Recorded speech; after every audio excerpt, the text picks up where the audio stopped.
Klabu ya Yanga wanaondoka kibabe na alama 3 katika mchezo kati yao dhidi ya timu ya KMC, mchezo ambao umefanyika kwenye dimba la KMC Complex. Mabao 4 yaliweza kupatikana katika vipindi vyote viwili. Kwa upande wa Yanga wamewasaidia kwa kiasi kikubwa kuondoka na alama 3 muhimu na kuweza kujisogeza juu msimamo mwa ligi kuu ya NBC Tanzania Bara dhidi ya KMC ambaye amepoteza mchezo huo kwa mabao hayo, huku yeye akiambulia angalau bao moja pekee. Mchezo ulikuwa ni wa kasi, kila timu ilikuwa inashambulia, mbinu pekee ndo zilizotumika hapa kuamua matokeo haya ambayo klabu ya Yanga wameweza kuyapata siku hii ya leo. Katika kipindi cha kwanza tumeweza kushuhudia mchezo mzuri ambapo klabu ya Yanga alikuwa anashambulia kuanzia chini, huku KMC akijaribu kuzuia langoni mwao na kuficha kabisa mianya ama space ambazo klabu ya Yanga angeweza kuzitumia katika kupata mabao. Lakini uwezo wa wachezaji wa klabu ya Yanga kupitia mchezaji Max Nzengeli anaweza kuiandikia bao la kwanza klabu ya Yanga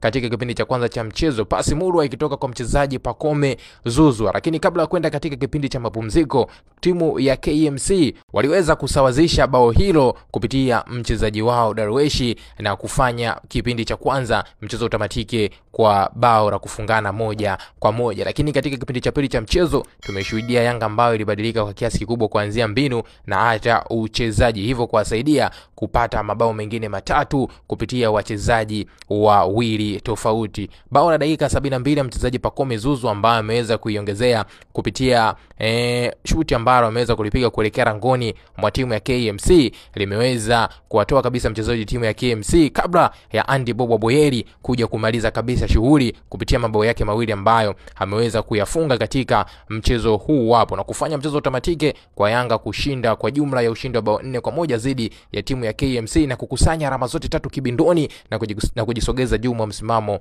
mwa ligi kuu ya NBC Tanzania Bara. Ni yapi maoni yako mwana mchezo wangu? Njoo tuambie kupitia sehemu ya comment, bila kusahau kulike, kushare na kutufollow.